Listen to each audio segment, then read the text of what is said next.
আল্লামা সাঈদী রহমাতুল্লাহ আলাইকে রাজাকার বানিয়ে দিল। আমি তাকে আজকে শ্রদ্ধার সঙ্গে স্মরণ করছি। আমি যখন প্রথম জেলে যাই, আমার জন্য কিছু হাদিয়া পাঠালেন আর বললেন যে সবর করেন, ইনশাআল্লাহ আল্লাহ তাআলা আপনার জন্য রাস্তা বের করে দিবেন।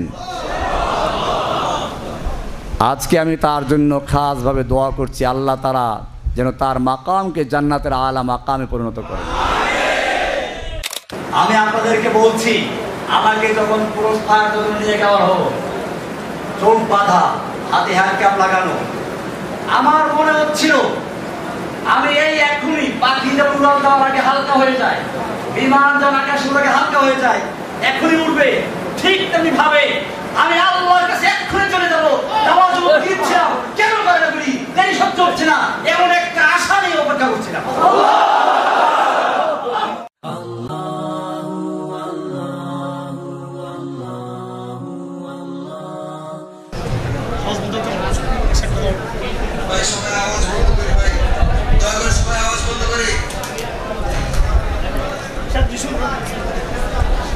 আসসালামু আলাইকুম ওয়া রাহমাতুল্লাহি ওয়া বারাকাতুহু। আল্লাহ সুবহানাহু ওয়া তাআলার মহান দরবারে শুকরিয়া জ্ঞাপন করছি, যিনি আমাকে দীর্ঘ 11 বছর 16 দিন পরে আপনাদের মাঝে ফিরে আসার তৌফিক এনায়েত করেছেন। এজন্য বলি আলহামদুলিল্লাহ।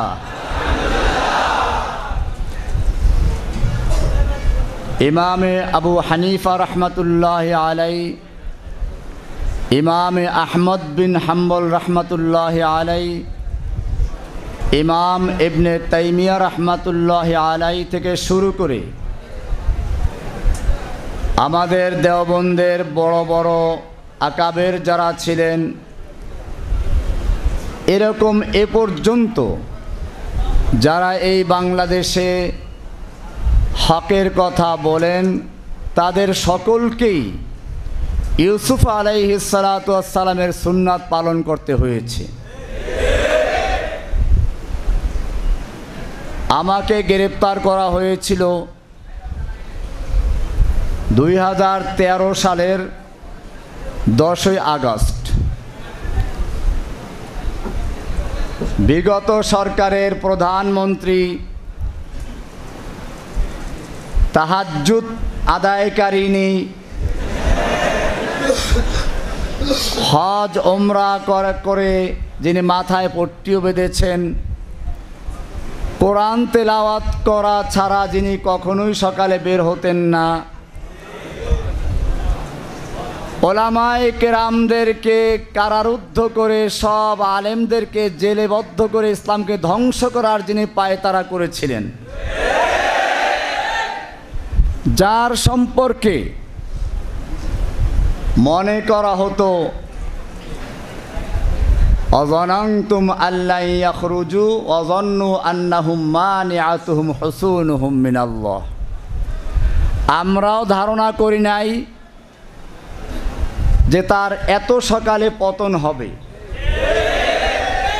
আর সেও মনে করেছিল মানিআতুহুম হুসুনুহুম হুসুনুল হুন্দুস, হুসুনুল লীগ, ছাত্রলীগের হুসুন, ভারতের হুসুন তাকে রক্ষা করবে। ফাআতাহুমুল্লাহু মিন হাইসু লাম ইয়াহতাসিব। এমন ভাবে আল্লাহ রাব্বুল আলামিন তার পতন ঘটালেন যা সে কল্পনাও করতে পারে না। আমার মনে পড়েছে আব্রাহা যখন খানায়ে কাবা ভাঙতে এসেছিল, তাকে ধ্বংস করার জন্য সে যেমন সবচেয়ে বড় প্রাণী নিয়ে আসলো, আল্লাহ তাকে ধ্বংস করার জন্য সবচেয়ে ক্ষুদ্র প্রাণী পাঠালেন ধ্বংস করার জন্য। ঠিক আমাদের বাংলাদেশের বুকের উপরে যে জগদ্দল পাথর বসেছিল, স্বৈরাচারিণী নাস্তিক মুরতাদদের জননী, নাস্তিক মুরতাদদের জননী, ইসলামকে ধ্বংস করার পরিকল্পনাকারীদের রূপকার শেখ হাসিনা যখন এদেশের থেকে ইসলামকে চিরতরে নির্মূল করার জন্য চক্রান্ত করছিল, মুসলিমদেরকে বিভক্ত করে ফেরাউনি কায়দায় সে দেশ চালাতে চেয়েছিল। কোরআনে ফেরাউনের চরিত্র সম্পর্কে বলা হয়েছে, ইন্না ফিরাউনা আলা ফিল আরদ। ফেরাউন তার ভূখণ্ডে একক ক্ষমতা কুক্ষিগত করেছিল। ইস্তাদঈফু তাইফাতাম মিনহুম, এক দলকে সে দুর্বল করে রেখেছিল। ওয়াজাআলা আহলাহা শিয়া, এবং সে দেশের অধিবাসীদেরকে, জনগণকে বিভিন্ন দলে বিভক্ত করেছিল। ঠিক একইভাবে এই বাংলাদেশের মুসলিমদেরকে, বাংলাদেশের জনগণকে বিভিন্ন দলে বিভক্ত করে ফেরাউনের মতো রাজত্ব করার জন্য পায়তারা করছিল। যারা একটু বয়স বেশি তাদেরকে রাজাকার, যারা যুবক তাদেরকে জামাত শিবির অথবা জঙ্গিবাদী।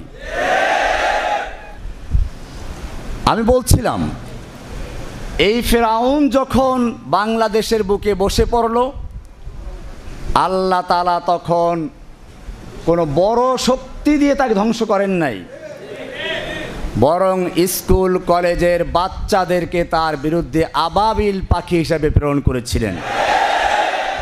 আলাম তারা কাইফা ফাআলা রাব্বুকা বিআসহাবিল ফিল আলাম ইয়াজআল কাইদাহুম ফি তাদলিল। তাদের সব চক্রান্তগুলোকে ব্যর্থ করে দিয়েছেন। وأرسل عليهم طيرا أبابيل, ঝাঁকে ঝাঁকে পাখি প্রেরণ করেছেন। আবাবিল মানে আসলে ঝাঁকে ঝাঁকে, তয়রান তো পাখি জানেন।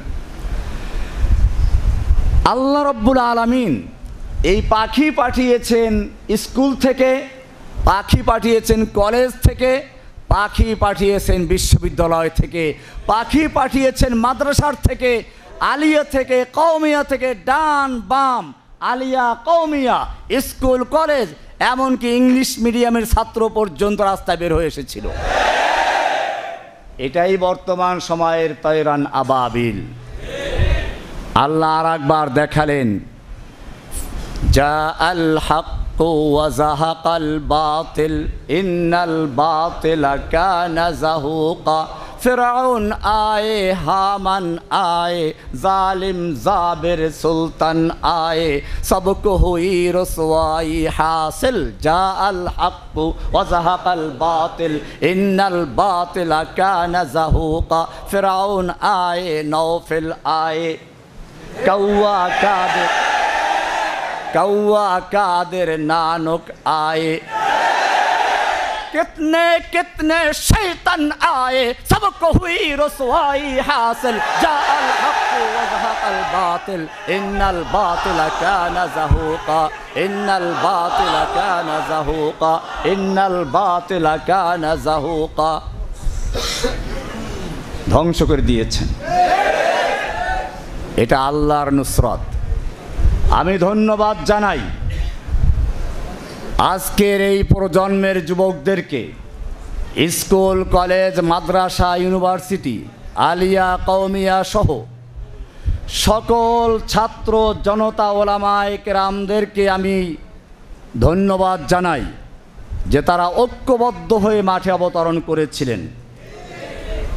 আর যখন এভাবে মাঠে নেমে ইস গর্জে সে জু মক্তল মে গয়া ओ सुबह शाम सलामत रहती है, ये जान तो आनी जानी है, इस जान की कोई परवाह नहीं। कत्ल करना है तो कर ले आशिक़े दिलदार को, हम शिकायत जा करेंगे कातिबे तकदीर को। যখন তারা বুক পেতে দিয়েছিল, আমি জেলখানায় বসে যখন দেখলাম আবু সাঈদের সেই সম্প্রসারিত হাত আর বুক, আমার মনে পড়ল আমি দেওবন্দের ছাত্র, দারুল উলুম দেওবন্দের 91-90 ফারেক। আমি দুইবার দাওরা পড়েছি, একবার জামিয়া রহমানিয়াতে, দ্বিতীয়বার দেওবন্দে। দারুল উলুম দেওবন্দের উস্তাদ শাইখুল হাদিস শাইখুল ইসলাম হুসাইন আহমদ মাদানী রহমতুল্লাহ আলাই ইংরেজদের বিরুদ্ধে আন্দোলন করেছেন। তার জনসভার উপর নিষেধাজ্ঞা জারি করা হলো। দিল্লিতে তিনি বক্তব্য রাখবেন, বলা হলো এখানে বক্তব্য দিলে পরে গুলি করা হবে। মাওলানা মাদানী রহমতুল্লাহ আলাই সেই ময়দানে গিয়ে উপস্থিত হলেন। তিনি ঘোষণা করলেন, আমি শুনেছি এই সাদা কুকুরের দল ঘোষণা করে দিয়েছে এখানে কোনো বক্তব্য দেওয়া যাবে না, যদি কেউ বক্তব্য দেওয়ার চেষ্টা করে তাকে গুলি করা হবে। আমি মাদানী হাজির হয়েছি, করো গুলি। এই বলে তিনি তার শেরওয়ানির বুতাম ছিঁড়ে দিয়েছিলেন। একটা লোকের সাহস হয় নাই তার বুকে গুলি করার। দীর্ঘ 2 ঘন্টা পর্যন্ত বক্তব্য রেখেছিলেন, যার শুরু করেছিলেন এভাবে, সাগামিরো গরবাজিরো মোশেরা দেওয়াকুনি।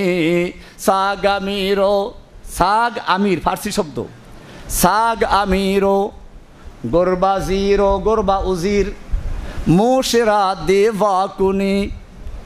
সাগ মানে কুকুর, সাগ আমির, কুকুর হচ্ছে বাদশাহ, গরবাজির মানে বিড়াল হচ্ছে মন্ত্রী।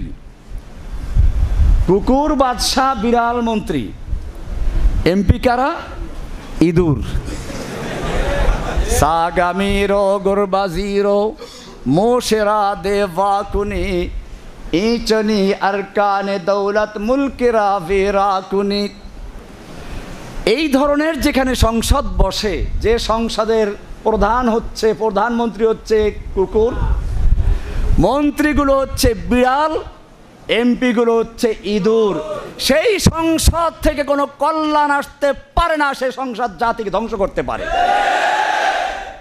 এভাবে তিনি দীর্ঘ 2 ঘন্টা পর্যন্ত বক্তব্য দিলেন। আবু সাঈদের সেই সম্প্রসারিত হাত দেখে আমার সেই কথাই মনে পড়ল, আবার মাদানীর শিষ্যরা ময়দানে অবতীর্ণ হয়েছে। আমি যুবকদেরকে বলছি, আমার এই আওয়াজ সারা দুনিয়ায় ছড়িয়ে দাও। যেই জাতির যুবকেরা তৈরি হয়ে যায় সেই জাতিকে কেউ ধ্বংস করতে পারে না। যেই জাতির যুবকেরা মরতে শিখে তাদেরকে কেউ দমিয়ে রাখতে পারে না।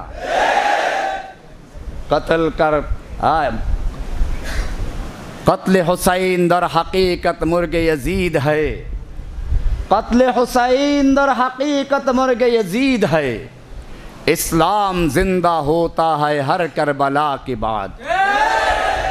আবু সাঈদ মরে নাই, হাসিনা মরেছে। আবু সাঈদরা জীবিত রয়েছে, শহীদ হয়েছে, অমর রয়েছে। হাসিনা দেশ ত্যাগ করেছে। আমি ধন্যবাদ জানাই এই যুবকদেরকে। আল্লাহ সুবহানাহু ওয়া তাআলা যুবকদের ব্যাপারে বলেছেন, আপনারা জানেন ইব্রাহিম আলাইহিস সালাতু ওয়াস সালাম যখন তার জাতিকে তাওহীদের দাওয়াত দিলেন, কোনোভাবেই বুঝাতে পারলেন না। তিনি পরিকল্পনা করলেন এই মূর্তিগুলো ভাঙতে হবে। ঘটনা আপনারা জানেন, যখন লোকেরা মেলার থেকে ফিরে এসে দেখলো মূর্তির হাত নাই, পা নাই, কোনো ঝড় তুফান হলো না, ভূমিকম্প হলো না, বন্যা হলো না, এই মূর্তিগুলোর হাত পা ভেঙে ফেললো কে? এটা নিশ্চয়ই কোনো বড় ধরনের ঘটনা ঘটেছে। নমরুদের কাছে চলে গেল। নমরুদ এসে দেখে জিজ্ঞেস করলো, এখানে কোনো যুবক আছে কি যে যুবক এই মূর্তিগুলো দেখতে পারে না? তখন সকলে উত্তর দিল, ক্বালু সামি'না ফাতান ইয়াযকুরুহুম ইউকালু লাহু ইব্রাহিম। হ্যাঁ, আমরা একজন যুবক সম্পর্কে শুনেছি যে এই মূর্তিগুলোর সমালোচনা করে, যার নাম হচ্ছে ইব্রাহিম। কেন যুবকের প্রসঙ্গ আসলো? নমরুদ বুঝতে পেরেছিল এই মূর্তি ভাঙ্গা পর্যন্ত শেষ নয়। এই মূর্তি ভাঙ্গা হচ্ছে এই সমাজকে পরিবর্তন করে, মূর্তির সমাজকে ভেঙ্গে দিয়ে তাওহীদের সমাজ গড়ার জন্য এক সুপরিকল্পিত পরিকল্পনার অংশের সূচনা হচ্ছে মূর্তি ভাঙ্গা। আর এই রকম কোনো পরিকল্পনা কোনো বুড়া মানুষের মাথায় ঢোকে না, ঢোকে তো যুবকের মাথায় ঢোকে। সেজন্যই বলা হয়েছে সামি'না ফাতান ইয়াযকুরুহুম ইউকালু লাহু ইব্রাহিম। একজন যুবক আছে যে যুবক মূর্তিগুলোর সমালোচনা করে, তার নাম হচ্ছে ইব্রাহিম। ইব্রাহিমের ইতিহাস আপনারা জানেন। আসহাবে কাহাফ সম্পর্কে আল্লাহ বলেছেন, ইন্নাহুম ফিতয়াতুন আমানু বিরাব্বিহিম। ইন্নাহুম ফিতয়াতুন, ওরা ছিল কতগুলো যুবক। কি ছিল? যুবক ছিল। আমানু বিরাব্বিহিম, তারা তাদের রবের উপরে ঈমান এনেছিল। ওয়াজিদনাহুম হুদা, আমি তাদের হিদায়াতকে আরো বৃদ্ধি করেছি। ওয়ারাবাতনা আলা কুলুবিহিম ইয কামু, যখন শাসকদের সামনে দাঁড়িয়ে তারা বক্তব্য পেশ করছিল, তখন তাদের দৃঢ়তা, তাদের ঈমানের শক্তি আমি আরো বৃদ্ধি করে দিয়েছিলাম। এখানেও ছাত্র আন্দোলনের নেতাদেরকে যখন গ্রেফতার করে নিয়ে গেল, খাওয়া দাওয়াও করালো। আমি ভয় পেয়ে গিয়েছিলাম যে এইখানেই শেষ হয়ে যায় কিনা, কিন্তু আবারও তারা প্রমাণ করলো ওয়ারাবাতনা আলা কুলুবিহিম ইয কামু, যখন তারা শাসকদের সামনে দাঁড়িয়েছিল তখন আল্লাহ বলেন আমি তাদের অন্তরকে শক্ত করে দিয়েছিলাম, দৃঢ় মজবুত করে দিয়েছিলাম, যাতে করে তারা বাতিলের সামনে মাথা নত না করে। মর্দে মোমিন বাতিল সে হরগিজ খৌফ খা सकता नहीं, सर कटा सकता है लेकिन सर झुका सकता नहीं। ভাইয়েরা আমার, রব্বুল আলামিন যারা শহীদ হয়েছে তাদেরকে জান্নাতুল ফেরদাউসের মেহমান বানিয়ে নেন, আমিন। যারা আহত হয়েছে তাদেরকে দ্রুত শিফা দান করুন, আমিন। ভাইয়েরা আমার, কিছু কথা ক্লিয়ার করতে হচ্ছে। আমাকে গ্রেফতার করা হয়েছিল, পরবর্তীতে আপনারা একটু আগে বসুন, মুমিনদের সম্পর্কে বলা আছে ইয়া আইয়ুহাল্লাযীনা আমানু ইযা ক্বিলা লাকুম তাফাসসাহু ফিল মাজালিসি ফাফসাহু ইয়াফসাহিল্লাহু লাকুম। একটু মজলিসে জায়গা করে দিই।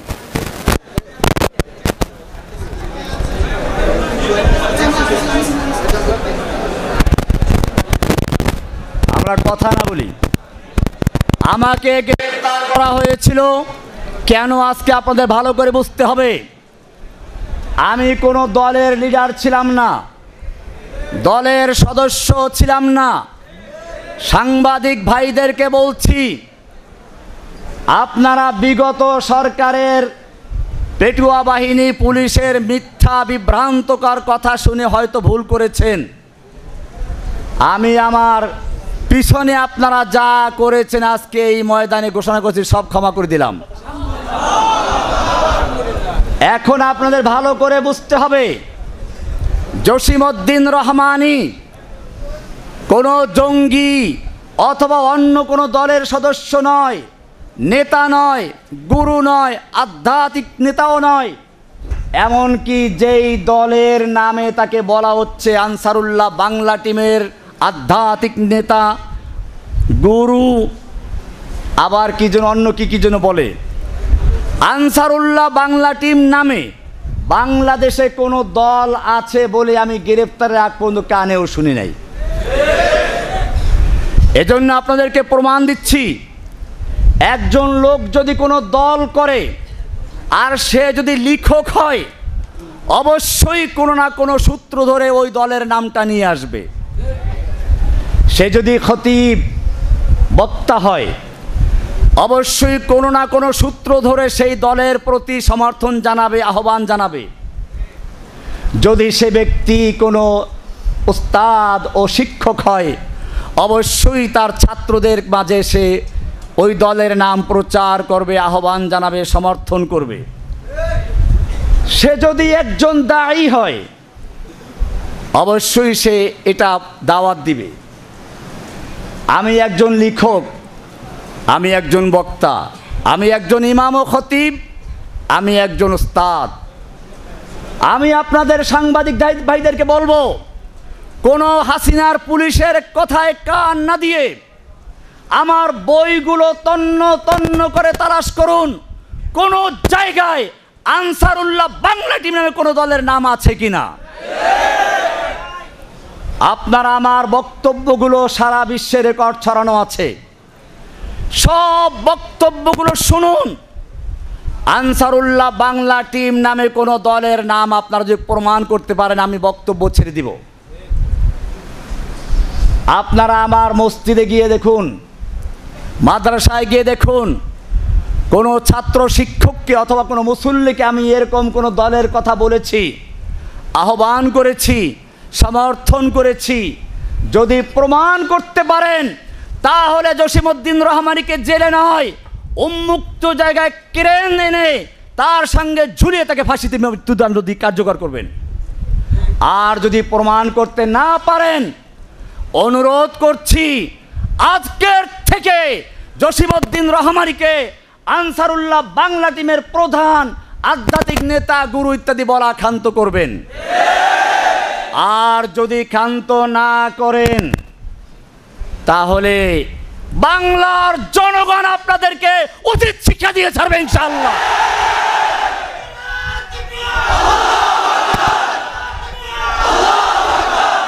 ভাইয়েরা আমার, আজকে বাংলাদেশ থেকে ইসলামকে নির্মূল করার চক্রান্ত করা হয়েছিল। শিক্ষা সিলেবাসের মাধ্যমে স্কুল কলেজের ছাত্রদেরকে বানরের বাচ্চা বানাবার তৈরি চক্রান্ত করা হয়েছিল। শুধু তাই না, আলেম ওলামাদেরকে কলঙ্কিত করার চেষ্টা করা হয়েছিল। শাইখুল হাদিস ইবনে শাইখুল হাদিস আল্লামা মামুনুল হক, ছাত্র জীবন থেকে আমার বন্ধু মানুষ, তাকে নিয়ে কি নাটক করেছিল আপনারা জানেন। এমনিভাবে আমাদের এই গুণবী সাহেব আছেন, মুফতি হারুন ইজাহার সাহেব, আল্লাহ তাকে জাযা খায় দান করুন, আমিন। আমার অত্যন্ত মহব্বতের মানুষ, সেজন্য আগে এখানে ভাইরা আমার, যে কথা বলছিলাম, এই যে ইসলাম ধ্বংসের চক্রান্ত হেফাজতুল উলামায়ে কেরামদের বিরুদ্ধেও দুর্নীতি দমনকে আগিয়ে দিয়েছিল। আমি জেলখানায় বসে অনেকের থেকে শুনেছি, তখন যারা জেলে ছিল, আমার তো কোনো অ্যাকাউন্টই নেই, তো দুর্নীতি দমন তালাশ করবে কি করে? গুণবী সাহেব বোধহয় এরকমই বলছিলেন, কারো অ্যাকাউন্ট নেই। এদের নামে দুর্নীতি দমন কমিশন তল্লাশি করা শুরু করে দিয়েছে। এগুলো দুর্নীতি দমন কমিশন নয়, ইসলাম দমন কমিশন তৈরি করে বাংলাদেশের উলামায়ে কেরামদেরকে কলঙ্কিত করার চক্রান্ত করা হয়েছিল। কিন্তু আল্লাহ তো দেখেন, ওরা যত রকমের চক্রান্ত শুরু করেছিল, আল্লাহ তাআলা তাদের সকল চক্রান্তের জালগুলোকে মাকড়সার জালের মতো ছিন্ন ভিন্ন করে দিয়ে উলামায়ে কেরামদেরকে আবার ময়দানে আসার তৌফিক দান করেছেন। শুকরিয়া জানাই আলহামদুলিল্লাহিল্লাযী নাজ্জানা মিনাল কওমিজ জালিমিন। ও আল্লাহ, আমরা সকলেই তোমার দরবারে শুকরিয়া আদায় করছি। তুমি যদি এই জালিমের বিরুদ্ধে আমাদের সাহায্য না করতে, তুমি যদি আমাদেরকে মুক্ত না করতে, এই জালিম শাহীর হাত থেকে আমাদেরকে মুক্ত করার কোনো শক্তি ছিল না। মুক্ত করেছেন কে? আল্লাহ সুবহানাহু ওয়া তাআলা। কাজে আমাদের শুকরিয়া আদায় করতে হবে, তাই না? শুকরিয়া কিভাবে আদায় করব? শুকরিয়ার প্রথম ধাপ হচ্ছে এই, আল্লাহ রাব্বুল আলামিন যখন যে নেয়ামত দান করেন, সেই নেয়ামতকে ব্যয় করার জন্য তিনি পদ্ধতিও বয়ান করে দেন। আমাদের এই যে নেয়ামত বিজয়, এটা এসেছে ঐক্যবদ্ধ থাকার কারণে। আমাদের মনে রাখতে হবে, দুশমনরা আমাদেরকে বিভক্ত করে করে পর্যন্ত অনেক আলেমদেরকে ধ্বংস করেছে, শহীদ করে দিয়েছে, অনেক আলেমদেরকে দালাল বানিয়েছে, অনেক আলেমদেরকে কারা নির্যাতন করেছে। আজকে ওলামায়ে কেরাম ঐক্যবদ্ধ হয়ে মাঠে নেমেছে, কিন্তু ষড়যন্ত্র শেষ হয় নাই। আপনারা দেখেছেন এখনো ভারতের পত্রিকা আমার বিরুদ্ধে কত রকম প্রোপাগান্ডা ছড়াচ্ছে। আমি নাকি হিন্দুদেরকে মারতে বলেছি, আমি প্যারোলে মুক্তি পেয়েও বলেছিলাম।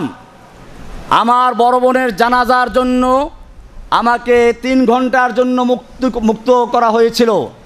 হেলিকপ্টার যোগে বরগুনা গিয়ে জানাজায় অংশগ্রহণ করেছিলাম। সেখানে বলেছিলাম, ওই সময় উত্তপ্ত ছিল যে কোনো হিন্দুর বাড়ি যেন আক্রমণ না হয়, কোনো মন্দির গির্জা প্যাগোডায় যেন আক্রমণ না হয়, প্রয়োজনে তোমরা পাহারাদারি করবে। যেখানে আমার বলিষ্ঠ বক্তব্য ছিল যে কোনো হিন্দুর বাড়িতে বা মন্দিরে কোনো আক্রমণ না হয়, এরপরেও কিছু অন্ধ, কিছু গোমরা পথভ্রষ্ট, সত্যের থেকে যারা দূরে এরকম কিছু মিডিয়া আমার বিরুদ্ধে প্রোপাগান্ডা এখনও চালাচ্ছে আমি নাকি জঙ্গিবাদী। মনে রাখবেন, আমাকে যারা জঙ্গিবাদী বলে তারা মূলত আমাকে নয়, কোরআনকে, হাদিসকে এবং স্বয়ং আল্লাহর রসুলকে জঙ্গিবাদী বলছে, কিন্তু সেটা প্রকাশ করতে পারে না বলেই এ কথা বলছে। আমার অপরাধ কি ছিল ভালো করে শুনুন। যখন এই দেশের একদল নাস্তিক মুরতাদ বিদেশ যাওয়ার জন্য কোনো ভিসা পায় না, তখন তাদের সব উপায় ছিল আল্লাহকে গালিগালাজ করা, রাসূলকে গালিগালাজ করা, রাসূলকে নিয়ে কটূক্তি করা এবং বিভিন্ন মিডিয়ায় সাতা প্রচার করা। আর তখন ওরা আমাদের মুসলিমরা, ইসলাম প্রিয় লোকেরা, আল্লাহর প্রিয় লোকেরা, রাসূলের প্রিয় লোকেরা স্লোগান দেয়, এটা নিয়ে ওরা দেখায়। এবং তখন বিদেশিরা বলে, হ্যাঁ তোমাকেই তো দরকার, ভিসা দিয়ে দেয়, বিদেশ চলে যায়। যখন বিদেশ যাওয়ার জন্য তাদের একমাত্র মাধ্যম ছিল আল্লাহকে গালি দেওয়া, রাসূলকে গালি দেওয়া, তখন আমি মনে করেছিলাম এই লোকদেরকে স্থায়ী ভিসা দেওয়ার প্রয়োজন আছে। আমি স্পষ্ট বলতে চাই, শেখ হাসিনার পাপের জন্য আইন করা হয়েছিল, তাকে নিয়ে কটূক্তি করলে যাবজ্জীবন পর্যন্ত সাজা ছিল। আর আমার নবীকে নিয়ে কটূক্তি করলে তাদেরকে গ্রেফতার, সাজা দূরের কথা, পুরস্কার দিয়ে বিদেশ পাঠিয়ে দিত। তখন আমি একটা আয়াত পেশ করেছিলাম, লা ইল্লাম ইয়ানতাহিল মুনাফিকুনা ওয়াল্লাযীনা ফী কুলুবিহিম মারাদুন ওয়াল মুরজিফুনা ফিল মাদিনা।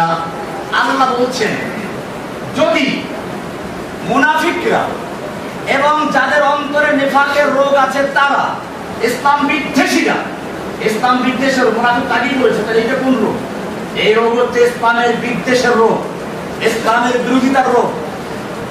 ওয়াল্লাযীনা ফী কুলুবিহিম মারাদ ওয়াল মুরজিফুনা ফিল মাদিনা, এবং যারা শহরে গুজব ছড়ায় আল্লাহর নবীকে নিয়ে, আল্লাহ নবীর স্ত্রীদেরকে নিয়ে, কন্যাদেরকে নিয়ে গুজব রটনা করে। আল্লাহ কি বলছেন শুনুন, লা ইল্লাম ইয়ানতাহি, যদি তারা তাদের এই কাজ থেকে বিরত না থাকে, লানুগরিয়ান্নাকা বিহিম, হে নবী আমি আপনাকে তাদের বিরুদ্ধে খেপিয়ে দিব, উত্তেজিত করে দিব, আপনাকে উস্কানি দিব। কে বলছেন? আল্লাহ। রহমানি উস্কানি দিচ্ছেন কে? আল্লাহ। লানুগরিয়ান্নাকা বিহিম সুম্মা লা ইউজাবিরুনাকা ইল্লা কালিলা, অতঃপর তারা আপনার প্রতিবেশী হয়ে আপনার দেশে আর থাকতে পারে না, একেবারে বিদেশ পাঠিয়ে দাও। সুম্মা লা ইউজাবিরুনাকা ইল্লা কালিলা, অল্প কিছু থাকতে পারবে। মালউনিন, যে কয়দিন থাকবে সে কয়দিনও থাকবে তারা অভিশপ্ত হয়ে। এরপরে কি বলছেন শুনুন, কান খুলে শুনুন, চোখ দিয়ে দেখুন, অন্তর দিয়ে বুঝুন। সাংবাদিক ভাইদেরকে বলছি, তুমি মুসলিম হয়ে থাকো, মুসলিম ঘরের সন্তান হয়ে থাকো, কোরআন বিশ্বাস করো। কোরআনের পরে কি বলছে শুনো, রহমানি বলে নাই, সূরা আহজাব 33 নম্বর সূরা, 61 নম্বর আয়াত, 60 নম্বর আয়াত, 61 নম্বর আয়াত আল্লাহ বলছেন যদি তারা বিরত না থাকে, আইনামা সুকিফু, মারুফ না মাজহুর? মাজহুর কাকে বলে? মা লাম ইউসাম্মা ফাইলুহু, যার ফাইল উল্লেখ থাকে না, অর্থাৎ যে কেউ করবে। পরিষ্কার দেখুন কোরআনে আল্লাহর বর্ণনার ভঙ্গিমা দেখুন, তরজ তরিকা দেখুন। আস-সারিকু ওয়াস-সারিকাতু ফাকতাউ আইদিয়াহুমা, চোর চুরনি যদি চুরি করে তাদের হাত কেটে দাও, মারুফের সিগা। কারণ এটা রাষ্ট্র করবে। কে করবে? রাষ্ট্র। এটা ব্যক্তিগত বিষয় না, চুরি করে আপনি হাত কাটতে পারবেন না। আবার শুনুন, আয-যানিয়াতু ওয়াজ-যানি ফাজলিদু কুল্লা ওয়াহিদিন মিনহুমা, জিনাকারী আর জিনাকারী এদের প্রত্যেককে 100 দোররা মারো। তোমরা মারো মানে রাষ্ট্র, মারুফের সিগা। এই ধারায় এখানে কি হওয়া উচিত ছিল? মারুফের সিগা হওয়া দরকার ছিল, কিন্তু এখানে মারুফ আসে না, কি এসেছে? প্যাসিভ এসেছে, অ্যাক্টিভ নয়। কি বলা হচ্ছে? আইনামা সুকিফু, ওদেরকে যেথায় পাওয়া যাবে, সংসদে পাওয়া যাক, রাস্তায় পাওয়া যাক, পত্রিকা অফিসে পাওয়া যাক, অথবা কোন নেতা নেত্রীর বাসায় পাওয়া যাক, এমনকি যদি তাদেরকে সেনাবাহিনীর ক্যাম্পেও পাওয়া যায়, আইনামা সুকিফু, ওদেরকে যেখানে পাওয়া যাবে, উখিদু, পাকড়াও করা হবে না, আখাযু, উখিদু মারুফ না মাজহুর? অ্যাক্টিভ না প্যাসিভ? কেন বলা হলো? এইটা করার জন্য রাষ্ট্র লাগবে না, যে পাবে সেই কাজটা করতে পারবে। আইনামা সুকিফু, ওদেরকে যেখানে পাও তোমরা পাওয়া যাবে, উখিদু, ওদেরকে পাকড়াও করা হবে। তারপরে কি করা হবে? জেলে দেওয়া হবে। কি না? জেল না ওদের জন্য। ওয়াকুতিলু তাকতিলা, ওদেরকে কেটে টুকরো টুকরো করে ফেলো। বলেছেন ওয়াকুতিলু তাকতিলা। এরপরে কি বলে শুনুন, সুন্নাতাল্লাহ, এটাই হচ্ছে আল্লাহর সুন্নাহ, এটাই হচ্ছে আল্লাহর রীতি। সুন্নাতাল্লাহিল্লাযীনা ক্বাদ খালাউ মিন ক্বাবলিকুম, তোমাদের পূর্বে যারা অতিবাহিত হয়েছে তাদের জন্য এই রীতি আল্লাহর ছিল। ওয়ালান তাজিদা লিসুন্নাতিল্লাহি তাবদীলা, কিয়ামত পর্যন্ত আল্লাহর এই রীতিতে তুমি কোনো তাবদীল পাবে না, পরিবর্তন পাবে না। 33 নম্বর সূরা 60 এবং 61 নম্বর আয়াত শুধুমাত্র রেডি করলাম। আয়াতটা কার? আল্লাহ। কোরআন কি জিনিস? আল কোরআন কালামুল্লাহ। কোরআন কি? কোনো মাখলুক নয়, আল্লাহর কালাম।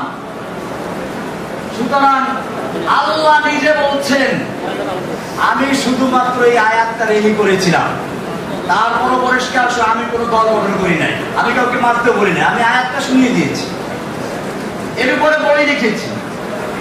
আমার নামে মামলা হলো বলগার রাজি ভাইরা হত্যা মামলা। এই মামলাটা দ্রুত বিচারে নিয়ে আসা হলো।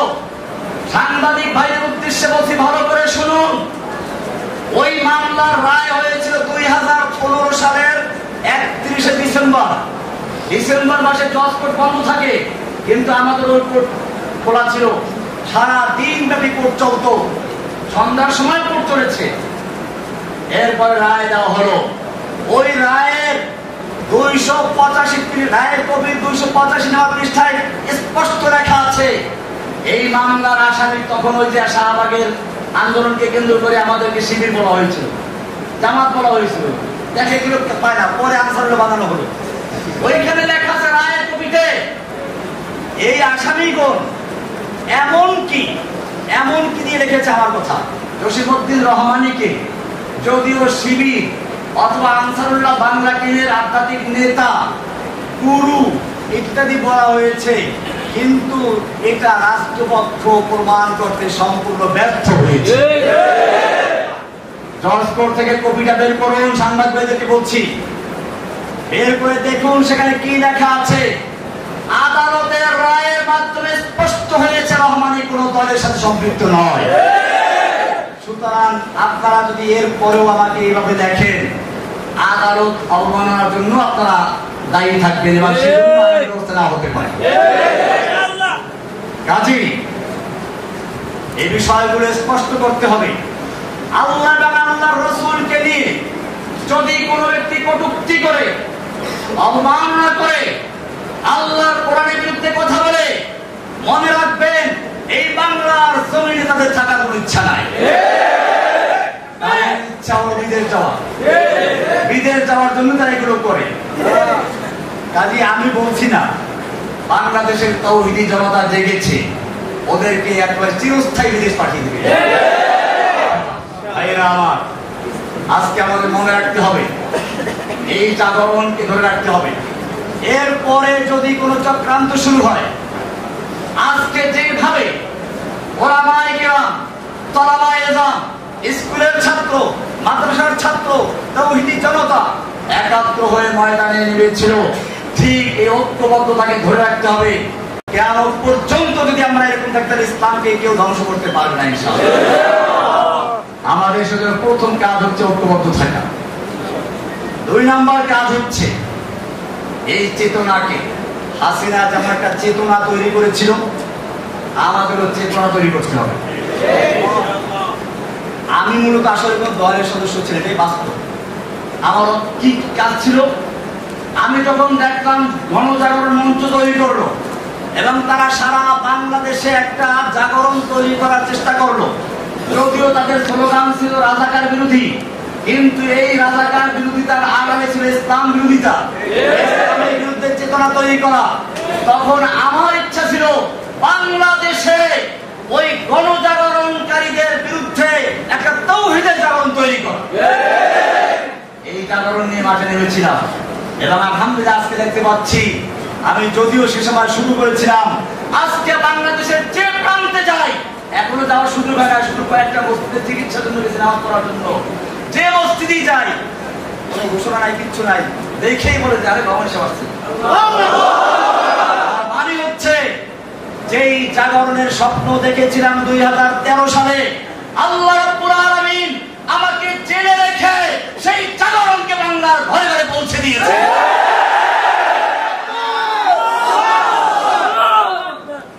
আমি বাংলাদেশের প্রতিটি জনগণকে, তাওহীদি জনতাকে বলবো, এখন আমাদের একই কাজ, আব হামারা এক হি কাম ইন্তেকাম, ইন্তেকাম। আমাদের একই কাজ এখন, ইন্তেকাম মানে প্রতিশোধ। আমি জেল থেকে মুক্ত হয়ে বলেছিলাম, প্রতিশোধ শুনলেই তো সবাই কান খাড়া করে, আমার প্রতিশোধ নিতে বলেছে। আমি বলেছিলাম এই প্রতিশোধ ঠিক আছে, কিন্তু প্রতিশোধের আমার প্রথম কাজ হচ্ছে ক্ষমা করে দেওয়া।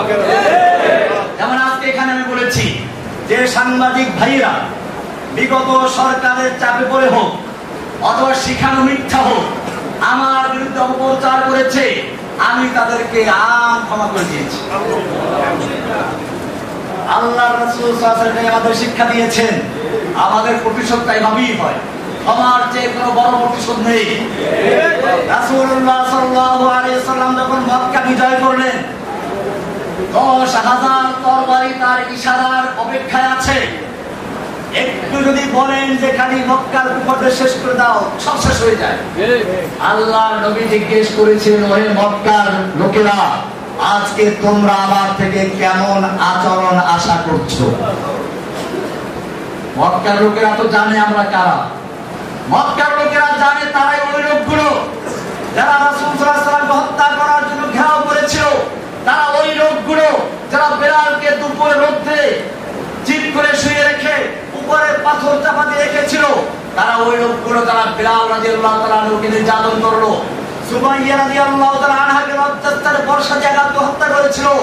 এই লোকগুলোর এখন একটু পানি আসতো মুখে, বললো যে একজন উত্তম চাচার থেকে, উত্তম ভ্রাতার থেকে যা আশা করে সেই আশাই আমরা করছি। আল্লাহ নবী সাল্লাল্লাহু আলাইহি ওয়াসাল্লাম বলেছিলেন, আজকে আমি তোমাদের জন্য সেই কথাই বলছি যা বলেছিলেন আমার ভাই ইউসুফ আলাইহিস সালাম তার ভাইদের উদ্দেশ্যে।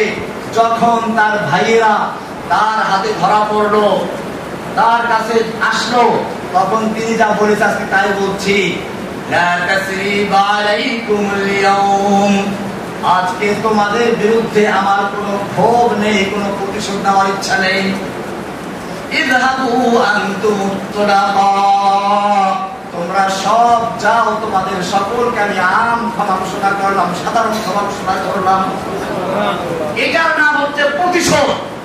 দুশমন যখন হাতের মুঠোর মধ্যে চলে আসে তখন দুশমনকে মারা সহজ, কিন্তু ক্ষমা করা কঠিন, রাগ নিয়ন্ত্রণ করা কঠিন। আমাদের প্রিয় নবী, আমাদের রাসূল সাল্লাল্লাহু আলাইহি ওয়াসাল্লাম শিক্ষা দেন নাই অসহায় মানুষকে হত্যা করার জন্য। তিনি বললেন দুশমন যখন হাতের মুঠোর মধ্যে চলে আসে তাদের ক্ষমা করে দেওয়া সত্যি বলতাম, কিন্তু এই ক্ষমা সকলের জন্য প্রযোজ্য নয়। যাদের অন্যায় সীমা অতিক্রম করেছে তাদের বেলায় ক্ষমা প্রযোজ্য নয়।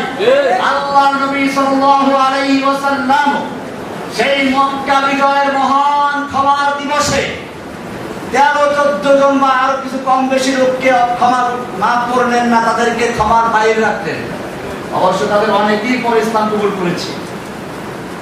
এর মধ্যে একজন ছিল ইবনে খাতাল, যার অপরাধ ছিল ইসলাম কবুল করে মদিনায় গিয়েছিল।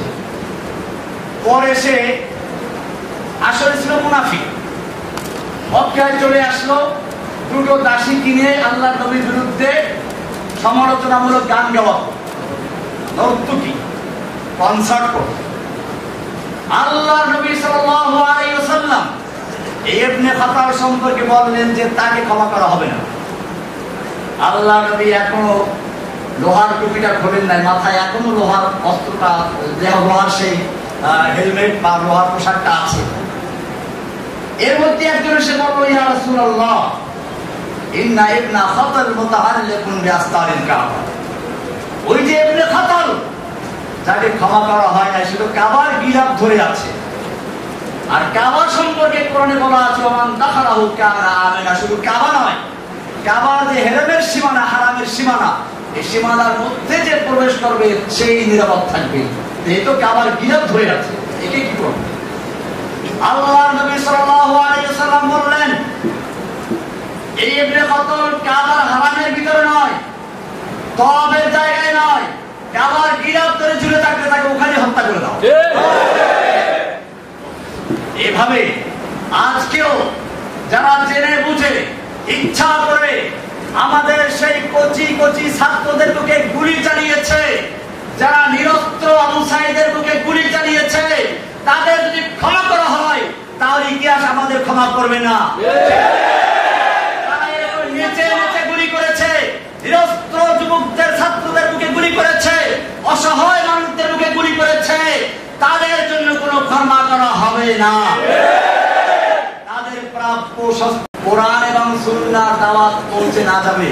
যেই মানুষেরা এদেশের মুসলিমরা কোরআনকে ভালোবাসে, রাসূলকে ভালোবাসে, তারা বুঝেছে সালাত ফরজ, এজন্য তারা মসজিদ তৈরি করে, মাদ্রাসা তৈরি করে, ইমামের বেতন দেয়, রমজান মাসে তারাবির পয়সা দেয়, হাফেজকে খাওয়ায়, কারণ তারা বুঝতে পেরেছে এগুলো দিনের কাজ। এই লোকগুলো যদি বুঝে সালাত যেমন ফরজ, সিয়াম যেমন ফরজ, ঠিক তেমনি ভাবে আল্লাহর জমিনে আল্লাহর দ্বীন কায়েম করাও ফরজ। এই লোকগুলো দ্বীন কায়েমের জন্য জীবন দিবে। সেজন্য আমাদের এখন আরেকটি কাজ হচ্ছে মানুষের মাঝে চেতনা তৈরি করে দেওয়া। আল্লাহর জমিনে আল্লাহর দ্বীন কায়েম করার জন্য আল্লাহ তাআলা নির্দেশ করেছেন আন আকিমুদ্দীন।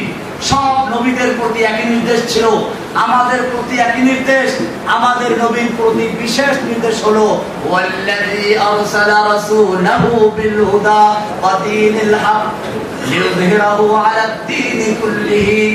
আল্লাহ তাআলা তার রাসূলকে পাঠিয়েছেন হেদায়েত এবং দ্বীনে হক দিয়ে, যাতে করে দ্বীনে হককে অন্য সকল দ্বীনে বাতিলের উপরে বিজয়ী করা যায়। সেই দিনে বাতিলগুলো কি কি আপনারা আমার অন্যদের কাছে জেনে নেবেন। আজকে আমাদের কাজ হচ্ছে বাংলাদেশের প্রতিটি ঘরে ঘরে, প্রতিটি ছাত্র, যুবক, বৃদ্ধ, সকলের নারী পুরুষ, সকলের অন্তরের ভিতরে তাওহীদের চেতনা তৈরি করে দেওয়া। তাওহীদের চেতনা যদি তৈরি হয়ে যায় তাহলে কবি বলেন সব গুরিজা হোগি আখির सब गुरीजा हो गया आखिर जलवाए खुर्शीद से, ये चमन मामूर होगा नगमाए तौहीद से। পূর্ণিমার চাঁদের দ্বারা যেভাবে রাতের আধার পালিয়ে যায়, ঠিক তেমনি ভাবে তাওহীদের স্লোগানে এদেশ থেকে সকল নাস্তিক মুরতাদদের অন্ধকার পালিয়ে যাবে ইনশাআল্লাহ। ভাইয়েরা আমার, সেজন্য ব্যাপকভাবে আমরা তাওহীদের দাওয়াত প্রচার করি। এই জন্য আমি, আমাদের হারুন ইজাহার ভাই আছেন, গুণবী সাহেব আছেন, আমরা সারা বাংলাদেশে যেতে প্রস্তুত আছি। কোনো ভেদাভেদ স্কুলে, মাদ্রাসা, কলেজে, ইউনিভার্সিটি যেখানে আপনারা আহ্বান করবেন, আমরা ইনশাআল্লাহ ছুটে যাবো শুধুমাত্র একটা কাজের জন্য, পয়সার বিনিময় না, দিনের দাওয়াত দেবেন ইনশাআল্লাহ, প্রয়োজনে নিজেদের পয়সা খরচ করবে। কিন্তু শর্ত একটাই, আল্লাহর জমিনে আল্লাহর দিন কায়েমের আমাদের কাজ করতে হবে। আমাদের আর কোনো ভেদাভেদ থাকবে না, সমালোচনা থাকবে না। আমাকে অনেকভাবে কালারিং করার চেষ্টা করা হয়েছে, আমি স্পষ্ট বলতে চাই, আমি যখন প্রথম তাওহীদে দাওয়াত দেই, হ্যাঁ আমাদের কওমি উলামাদের দেওবন্দিদের মধ্যে কিছু বেদাত যে নাই তা না, আমি স্পষ্ট বলি, আমি সেগুলো তুলে ধরি। তাই বলে আমাকে আহাদিস বলা দেওয়া হলো, আমি কি আহাদিস? আমার ছাত্র জীবন কেটেছে লালবাগ মাদ্রাসায়। কোথায়? লালবাগ জামিয়া কোরআনে আরবিয়া আরবি মাদ্রাসা, জামিয়া রহমানিয়ার সাথে আমার স্মৃতি জড়িত। রহমানিয়া আমার নামের অংশ। এটা কোন আহলে মাদ্রাসা? দারুল উলুম দেওবন্দ। আহলে রাখা রাখি দেওবন্দ মাদ্রাসা, আহলে মাদ্রাসা রাখি দেওবন্দের ছাত্র। এদেশে বহু ছাত্র আছে যারা আমার ছাত্র, অথবা আমার যারা সমকালীন সময় যারা দেওবন্দের ছাত্র, তারা জানে আমাদের আমি কেমন ছিলাম। আমাদের দেওবন্দের ছাত্র আছেন, আমাদের আলুদার সাহেবের শ্বশুর আলহামদুলিল্লাহ,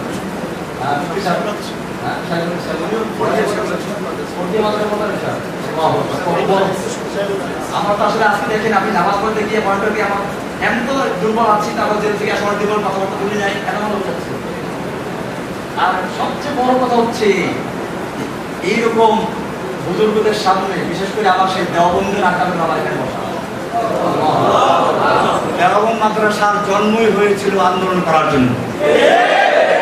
আপনারা জানেন, ডক্টর টমসন একজন ইংরেজ ঐতিহাসিক, তিনি লিখেছেন, ইংরেজরা ওলামায়ে কেরামদেরকে এমন হত্যা করেছিল, দিল্লির চাঁদনি চক থেকে খয়বর পর্যন্ত এমন কোন গাছ ছিল না যে গাছের প্রত্যেকটা ডালে ডালে একটা আলেমকে ফাঁসিতে ঝুলানো হয়েছিল।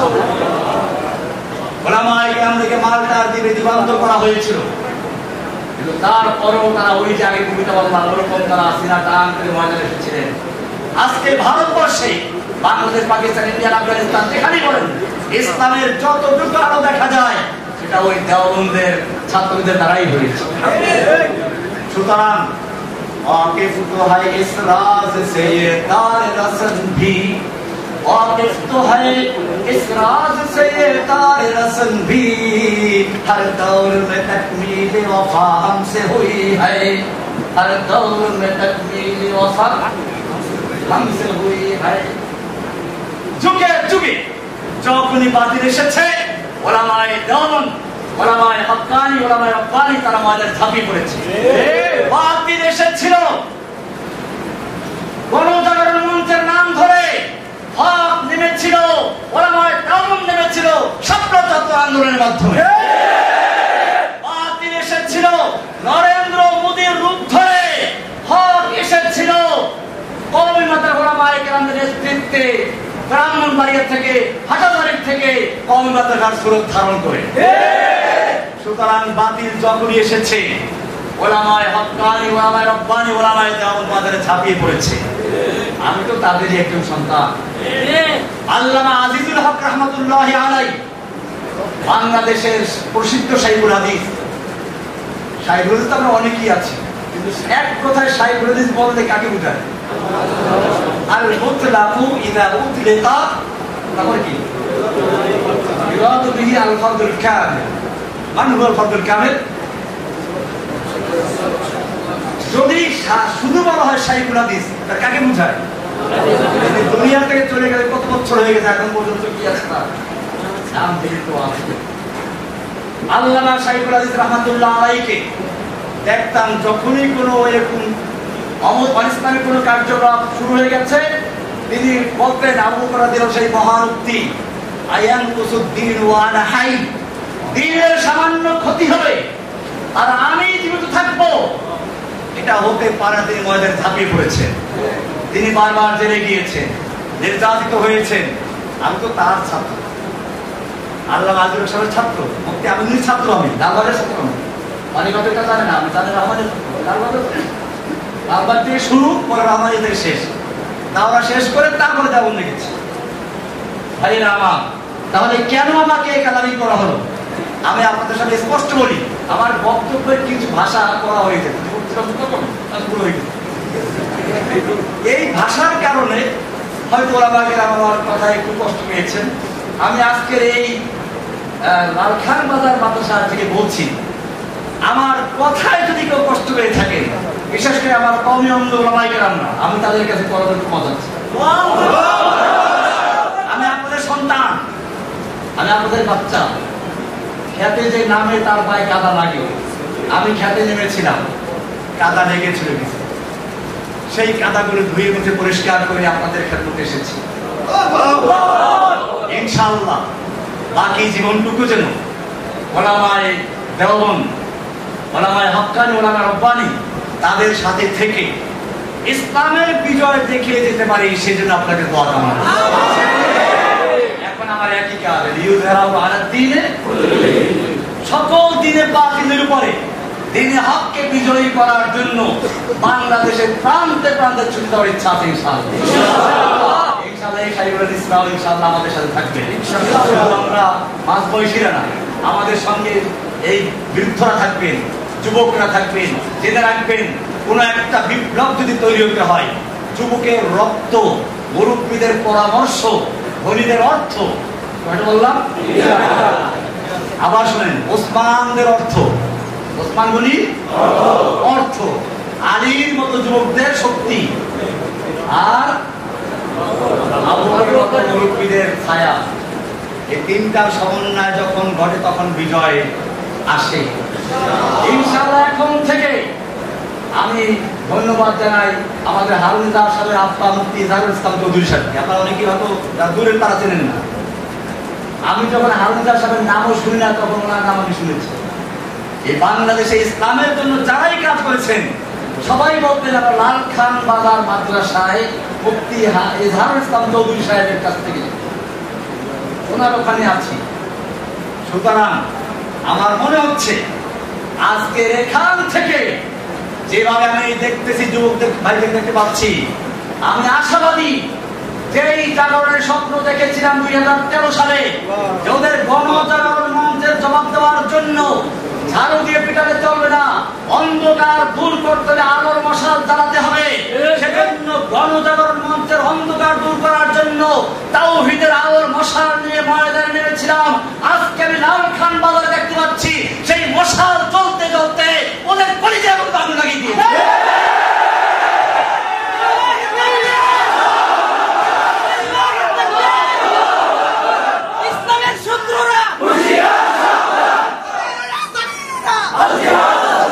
সুতরাং যখন আমাকে আহাজাদির করে প্রচার করা হলো, তা দিয়ে কাজ হলো না। এরপরে চললো সবচেয়ে বড় অস্ত্র, জঙ্গি। এই জঙ্গি শুধু আমাকে নয়, যেই কোন ইসলামের জাগরণ তৈরি করার মতো কোন প্রোগ্রাম নিয়ে মাঠে এসে তাকে জঙ্গি বলা হয়েছে। সুতরাং আমাদের পিছনে এখনো লাগা আছে।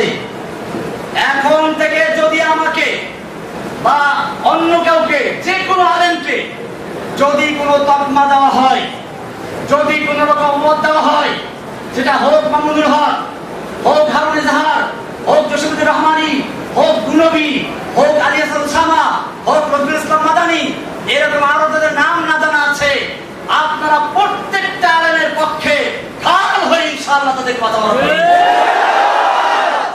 আপনারা সেই ঢাল, আপনারা সেই যুবক যারা রাসূল সাল্লাল্লাহু আলাইহি সাল্লামকে উহুদের ময়দানে একা হয়ে পড়েছেন, তীর তরবারি আঘাত আসছে, সাহাবায়ে কেরাম নিজেদের বুকটাকে ঢাল সরে দিয়েছেন। আমি চাই বাংলাদেশের ছাত্র জনতা যারা পুলিশের গুলির সামনে নিজের বুক পেতে দিয়েছ, আবারও যদি কোনো আলেমের উপর আক্রমণ আসে, কোনো আলেমকে জেলে ঢুকাবার চক্রান্ত করা হয়, তোমাদের সে বুকের তাজা রক্তের মাঠে অবতরণ করবে।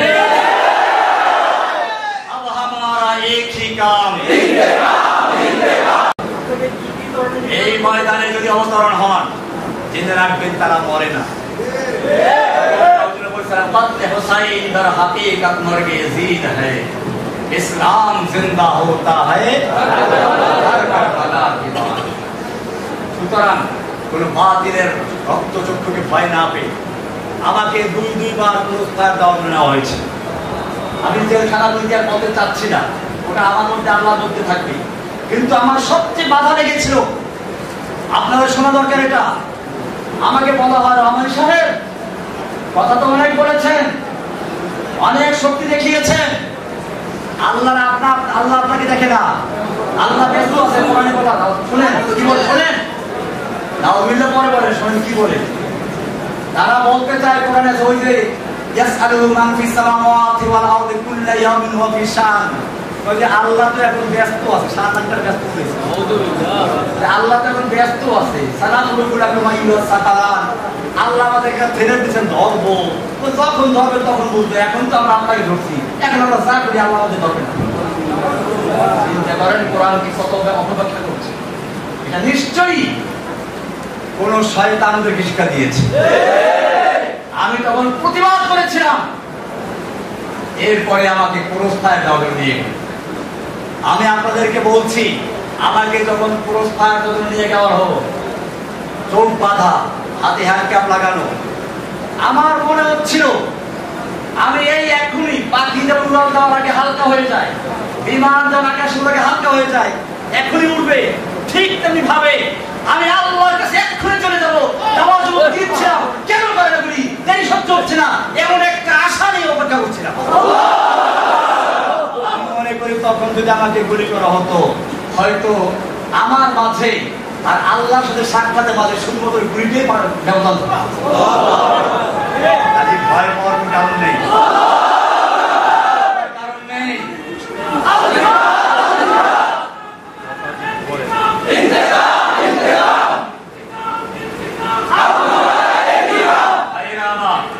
আমি কথা লম্বা হয়ে যাচ্ছে, আরো অনেকগুলো কথা বিষয় ছিল।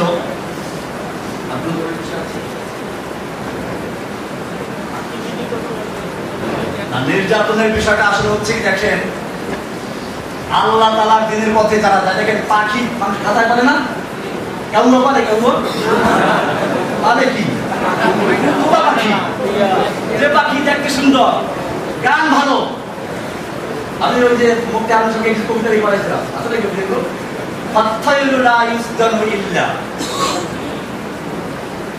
ওই পাখিকে খাঁচায় বন্দি করা হয় যে পাখির আওয়াজ সুন্দর। ঠিক তেমনি ভাবে যেই কোরআনের পাখি কোরআনের কথা বলে, যেই কোরআনের পাখিরা সুন্নাহর কথা বলে, তাদেরকে জেলখানায় বন্দি করা হয়। যারা কোরআন সুন্নাহর কথা না বলে কোন শাসকের পাল্টাটা গোলামি করে, তাদের জেলে যাওয়ার মতো সৌভাগ্য হয় না।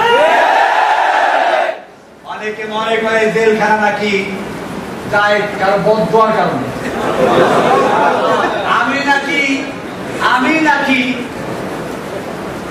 কোন বুজুর্গকে তিরস্কার করার কারণে বদদোয়া করে জেলে গেছি। কোরআনে আছে নবীদেরকে এই কথাই বলা হতো, ইল্লা আতারাকা বাদু আলিহাতিনা, আমাদের কোন দেবদেবী তোকে কি করছে, বদদোয়া দিয়েছে, তাই সে জেলে গেছে। আমি আপনাদের জিজ্ঞেস করতে চাই, ইউসুফ আলাইহিস সালাম জেলে গিয়েছিলেন কার বদদোয়ায়?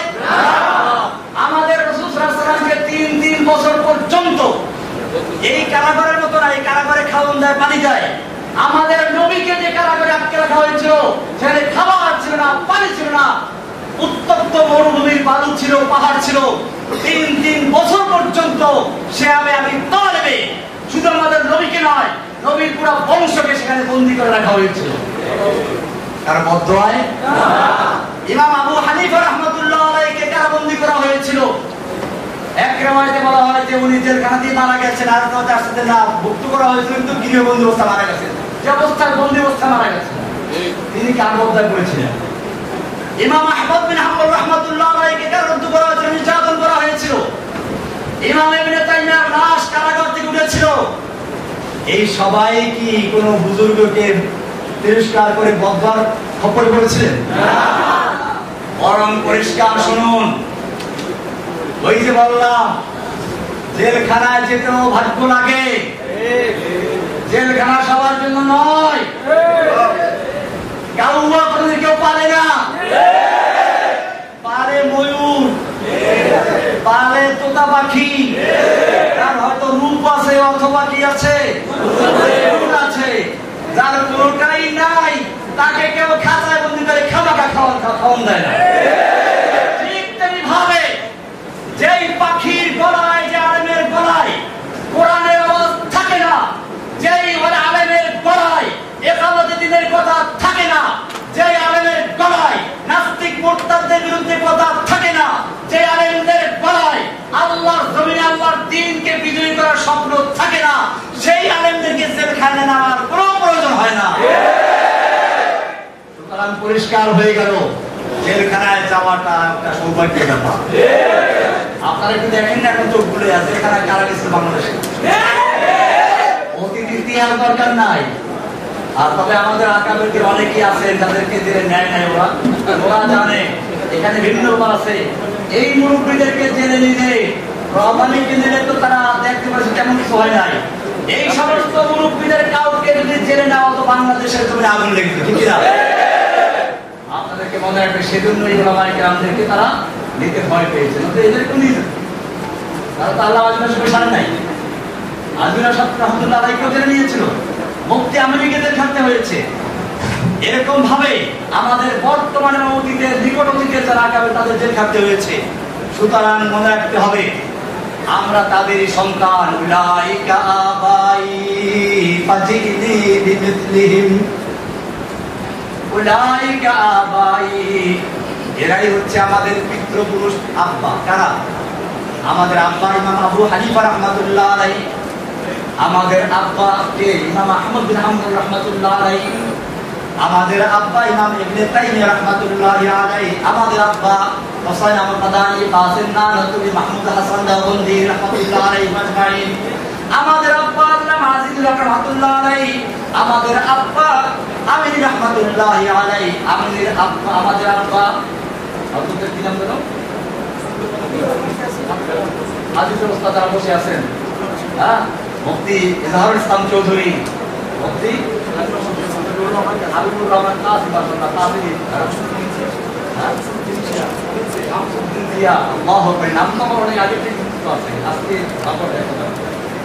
জিয়া, আলো আল্লাহ রাব্বুল আলামিন, আমাদের শামসুদ্দিন জিয়া দামাত বরকাতুল আলিয়া, আমাদের কাসিম ঈসা, এই সমস্ত বড় বড় আকাবেরদের ছায়াকে আরো দীর্ঘায়িত করুন, আমিন। তাদের নেতৃত্বে, তাদের জীবদ্দশায় আল্লাহ তাআলা এই বাংলাদেশের ইসলামের রাজ কায়েম করতে পারেন। আমি আর দীর্ঘায়িত করতে চাচ্ছি না। আল্লাহ তাআলা আমাদের সকলকে দিনের জন্য কবুল করুন। আমি তো আসলে খুবই অসুস্থ, দেখেন আজকে আমি এই পর্যন্ত কিন্তু বসে নামাজ পড়তে হয়েছি, কারণ আমার হাঁটু ব্যথা বেশি। তো আমাদের মুরব্বী আলমিদার সাহেবের আব্বা বললেন যে এই মুসলমানের বড় বড় আকেবেররা ইমামতি করে গেছেন, আর আপনি কি আমাকে আদেশ করছেন নামাজ পড়ার জন্য? হ্যাঁ, আমি তো আগে বলেছিলাম যে আমি নামাজ পড়াবো না, নামাজ পড়াবার জন্য, কিন্তু আলহামদুলিল্লাহ এরপরে দেখলাম নামাজ পড়াবার সময় হাঁটু ব্যথা খবর ছিল। ফরজটা শেষ হওয়ার পরে বসে কিছু ফিরে আসতে পারবো, কিন্তু ততক্ষণ আমি ফরজ ছাড়াতে ছিলাম, অতক্ষণ পর্যন্ত আমার হাঁটুর কোনো ব্যথা হলো। এটা আমি একটা চাক্ষুষ দেখলাম। এই মতো আমি এরকম আল্লাহকে অনেক দেখে সাহায্য করছি, কারাগারে অনেক দেখেছি। আমি সেইগুলো বলে সময় নষ্ট করতে চাচ্ছি না। আমি আপনাদের কাছে দোয়া চাচ্ছি, আল্লাহ সুবহানাহু ওয়া তাআলা যেন আমাকে যেখান থেকে ফিরিয়ে এনেছেন বাকি জীবনটুকু যেন আমি আল্লাহর এই নিয়ামতের শুকরিয়া আদায় করে শাহাদাতের মৃত্যু বরণ করার সাথে হইতাম। আমি আপনাদের জন্য দোয়া করি, আপনাদেরকেও দ্বীনের জন্য যেভাবে মুসআব বিন উমাইর এর মতো যুবক, হ্যাঁ, এরকম যুদ্ধের ময়দানে কত যুবকদের খবর আছে, খেজুর খাচ্ছেন, হ্যাঁ, আর বল বাহ ভাই এতগুলো খেজুর খেতে বলে তো আমি জান্নাত চলে যাই, কি দেরি হয়ে যাবে। রাসূলুল্লাহ প্রশ্ন করেন, ইয়া রাসূলুল্লাহ, আমার যৌবন, আমার সুন্দর চেহারা, আমি যদি আল্লাহর রাস্তায় যুদ্ধ করতে করতে শহীদ হয়ে যাই, আল্লাহ কি দিবেন? আল্লাহ তাআলা রাসূল সাল্লাল্লাহু আলাইহি ওয়াসাল্লাম বলেন, জান্নাত পেয়ে যাবে, জান্নাত। তিনি মনে করলেন একটু কোমরটা সোজা করে নেই, কয়েকটা খেজুর বের করলেন, খেলেন, 2-3টা খেয়ে ফেলে দিলেন। এতগুলো খেজুর খেতে গেলে আমার জান্নাতে যেতে দেরি হয়ে যাবে। তরবারি নিয়ে যুদ্ধে লেগে গেলেন। পূর্ণিমার চাঁদ যেরকম কালো মেঘের ভিতরে ঢুকে গায়েব হয়ে যায়, ঠিক তেমনি ভাবে এই আলোক উজ্জ্বল তরুণ যুবক তরবারি হাতে নিয়ে হাসি মুখে ঢুকছে, কাফেরদের ভিড়ে ঢুকে গেছে।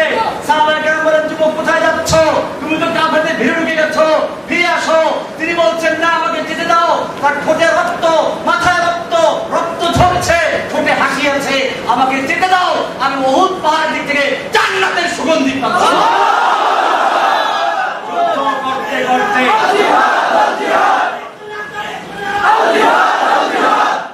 যুদ্ধ করতে করতে আল্লাহ রাস্তায় শহীদ হয়ে যান। শহীদ হয়েছেন, তাদের ত্যাগের বিনিময়ে আমরা আজকে বাংলাদেশ পর্যন্ত ইসলাম পেয়েছি।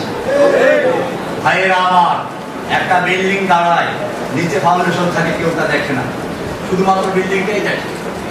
এই ফাউন্ডেশন গুলো তো অনেক কাজে লাগে। আমি চাচ্ছি যারা বাংলাদেশের জমিনে দ্বীন কায়েমের জন্য, নামের জন্য নয়, সোশ্যাল মিডিয়ায় তার প্রচারের জন্য নয়, শুধুমাত্র আল্লাহর জমিনে আল্লাহ দ্বীন কায়েমের জন্য, আল্লাহকে খুশি করার জন্য যারা ইসলামের জন্য জীবন দিতে, এরকম একদল যুবকের প্রয়োজন আছে। আপনারা খেয়াল রাখবেন, আমাদের কথাগুলো বিভিন্ন বিকৃত করা হয়, আপনারাও আমাদের কথা লিখতে সাথে দেখবেন। আমাদের কথা বলতে গিয়ে দেখা যায় যে আপনারা কিছু ব্যাখ্যা নিজের যোগদান, এতে আমাদের লাভ আর ক্ষতি হয়। আমাদের ভালোবাসতে গিয়ে আমি এটা পরিষ্কার বলি, আমাদের ওলামায়ে কেরামদের মধ্যে কোনো বিভেদ নাই। আল্লাহ মাহমুদুল হক আমার ছাত্র জীবনের বন্ধু, আমি তাকে আমার উস্তাদের সন্তান, আমি তাকে আমার অন্তর দিয়ে ভালোবাসি। মাহমুদ হাসান গুনবি, ওসামা, আলিসুল ওসামা, রফিকুল ইসলাম মাদানী, আমরা একসাথে জেল খেটেছি, কাজী তারা আমার জেলের ভাই। এরকম আরো অনেকে আছেন, হারুস আমাদের সাথে আছেন। আমাদের মধ্যে কোনো ভেদাভেদ নেই, কিন্তু এখন আমাকে ভালোবাসতে গিয়ে যদি হারুসের বিরুদ্ধে আপনি কথা বলেন, ওনাকে ভালোবাসতে গিয়ে আমাকে মুনাফিক বললেন, এটা আমরা বরদাস্ত করবো। এরকম ভালোবাসার দরকার নেই, বরং এরকম লোকেরা ইসলামের ক্ষতি করে, বিভক্তি তৈরি করে। আপনারা খবরদার আমাদের কাউকে ভালোবাসতে গিয়ে অপরকে হেয় করার চেষ্টা করবেন না। বরং আপনারা আমাদের মুখ থেকে যদি কোনো সময় কোনো ভুল করবে, কারো সমালোচনা বের হয়েও যায়, আপনারা বরং বলবেন, আমাকে বলবেন যে আরে মুখ আপনার খুব প্রশংসা করেছে। ওই যে শেখ সাদির কবিতা আছে, শেখ সাদির দরবারে একজন কবি এসে চরমভাবে তাকে, শেখ সাদির কবি যেটা, একজন কবি বাদশাহ সমালোচনা করে কবিতা তৈরি করেছে। বাদশাহ ভাষা বোঝে না, একজন দোভাষীকে জিজ্ঞেস করলো সে কি বলেছে, তো বললো যে বাদশাহ সেটা আপনার খুব প্রশংসা করেছে, তো বলে একটা মুদ্রা পুরস্কার দাও। আর একজন ছিল, সেও বুঝছে আপনার প্রশ্নটা সমালোচনা করেছে, মিথ্যা বলেছে, না ওকে পুরস্কার দাও, তোমার তুমি বুঝছি, তুমি সত্যি বলেছো, তোমার এই সত্যের চেয়ে ওই মিথ্যা বাদ বেশি ভালো লাগছে। আমার উদ্দেশ্য হচ্ছে আপনার সত্য কথা হলো অনেক সময় ইসলাহে জাতুল বাইন, দুইটার মধ্যে মিলানোর জন্য মিথ্যা বলা যায় না। ওই সত্য যা দুইটার মধ্যে গন্ডগোল লাগায়, তার চেয়ে ওই মিথ্যা যা দুজনকে মিলিয়ে যাতে অনেক ভালো। কাজে খেয়াল রাখবেন, কোন আলেমদের কাছে গিয়ে বলবেন না যে অমুকে আপনাকে এই সমালোচনা করেছে, আমরা বিরুদ্ধে করেছি। খবরদার, আমরা সকলেই ভাই, আমরা সকলেই ভাই, আমাদের মধ্যে কোনো ভেদাভেদ নাই, এটা খুব খেয়াল রাখতে হবে। এমনি তো আপনার দিনের কর্মী, কোরআন তো বলা আছে, ভালো করে যাচাই বাছাই করবো। এই জন্য খেয়াল রাখবেন, আমাদের ব্যক্তিগত যদি কেউ তার পরও কেউ সমালোচনা করে, আমি অগ্রিম ক্ষমা করে দিয়েছি। ওই যে আমার একই কাম ইন্তেকালের প্রথম নাম হচ্ছে ক্ষমা, আমি এটা দিয়েছি, পরেরটা না। ইন্তেকালের দুইটা ধাপ পালন করেছি, একটা হচ্ছে ক্ষমা, এটা সবচেয়ে শক্তিশালী। কারণ যুদ্ধের ময়দানে শত্রুকে ধরাশায়ী করার চেয়ে বড় নিতে পারতে হবে। এটা আমরা খেয়াল রাখবো। আমাদের ওলামায়ে কেরাম ঐক্যবদ্ধ থাকে, আপনারা ওলামাদের নেতৃত্বে কাজ করবেন। খবরদার, এখন ফিতনার যুগ। আমি যেখানের বুক পেয়েছি ইমাম মাহমুদের কাছে। আচ্ছা, ওই ছেলেগুলো আবার আমার এই লেকচার শুনে কথা ইসলাম উঠে আসছে। এটার অর্থ কি? খুব ভালো করে শুনুন। এরা বলতে চায় ইমাম মাহাদির আগে আবার একজন ইমাম আসবে, তার নাম হবে ইমাম মাহমুদ। সে ইমাম মাহাদিকে পরিচয় করাইয়া দিবে। এটা বের হবে নাকি বাংলাদেশ থেকে? তো বের হয়ে গেছে। সে দুর্বল হবে, সে ল্যাংড়া হবে। এই ল্যাংড়া লুলা একজন লোক জেলে গেছে, সে হলো ইমাম, ইমাম মাহমুদ। এই ছিল বলে আমি বললাম, দেখো ইমাম মাহাদি যিনি আসবেন উনি নিজেই তো জানবেন আমি ইমাম মাহাদি। ওলামায়ে কেরাম পরামর্শে বসবেন, সেখান থেকে একজন ইমাম নিয়োগ করবেন। এখন নিজেই যেখানে জানবেন না উনি ইমাম মাহাদি, সেখানে আলোচনা পরিচয় করবেন হচ্ছে। এই ভণ্ডামি এখন শুরু হয়েছে। আর এক দল আবার যে কোরআন আহারে কোরআন হাদিস মানে না। আমি খুতবায় আলোচনা করেছি যে কোরআন মানে হাদিস মানে না, তার দাবিকে তারা কোরআনকে মানে না। এ সম্পর্কে যথেষ্ট দলিল কোরআনে আছে। আমরা এগুলো পরে আলোচনা আসবে, ইনশাআল্লাহ বিস্তারিত আলোচনা করতে পারবো না। কারণ কোরআন হচ্ছে দলিল। কোরআন কি? নকশা নাকি? আকিমুস সালাত কোরআনে বলা হয়েছে। সালাত কেমনে কায়েম করো? রাসূল সাল্লাল্লাহু কামা রাআইতুমুনি উসাল্লি, আমি যেমন পড়ি এরকম পড়ো। এই ব্যাখ্যা। এখন যদি কোনো ব্যক্তি রাসূলের দেখানো পদ্ধতিতে সালাত আদায় না করে, তাহলে সে রাসূলের পদ্ধতি অনুসরণ না করার কারণে আকিমুস সালাত করতে সে মুসলিমদের অন্তর্ভুক্ত নয়। এই সব ফিতনা থেকে আমাদের মুক্ত থাকতে হবে। এদের যেখানে পাওয়া যাবে সেখানে ওখানে দমন করতে হবে। বাতিলের বিরুদ্ধে আমাদের ঐক্যবদ্ধ থাকতে হবে, যাতে করে কোনো বাতিল আমাদের ইসলামী জাগরণকে ধ্বংস করতে না পারে। বাতিল শক্তিগুলো এদেরকে ধরে নেয়। এই হিজবুত তাওহীদ আছে, আহলুল কোরআন আছে, আবার এই কাফেরা বের হয়েছে। এরকম যে কত কাফেরা তৈরি হবে, আমাদের সাবধান থাকতে হবে। আমাদের একই কাফেরা। হেফাজতের নেতৃত্বে ওলামায়ে কেরাম ঐক্যবদ্ধ আছেন, এভাবেই কাজ করবে। আমি প্রথমে আজকে এসে আমি হেফাজতের সাথে দেখা করেছি এবং তাকে বলেছি যে আমি আপনার একজন খাদেম। খাদেম হিসাবে আপনি যা হুকুম করবেন ইনশাআল্লাহ বান্দাকে আপনি তা দেখবেন কোরআন সুন্নাহর অনুযায়ী ইকামতের দিনের জন্য, ইসলামকে বিজয়ী করার জন্য আপনি যে হুকুম দিবেন বাস্তবায়ন করবেন, তখনই বান্দাকে পাবেন ইনশাআল্লাহ। আল্লাহ তাআলা আমাদের সকলকে বিষয়গুলোকে বুঝার এবং আমল করার তৌফিক দান করুন। আমিন। ওয়া সাল্লাল্লাহু তাআলা আলা নবিয়িনা মুহাম্মদ ওয়া আলা আলিহি ওয়া সাহবিহি আজমাইন। আসসালামু আলাইকুম ওয়া রাহমাতুল্লাহি ওয়া বারাকাতুহু। সম্মানিত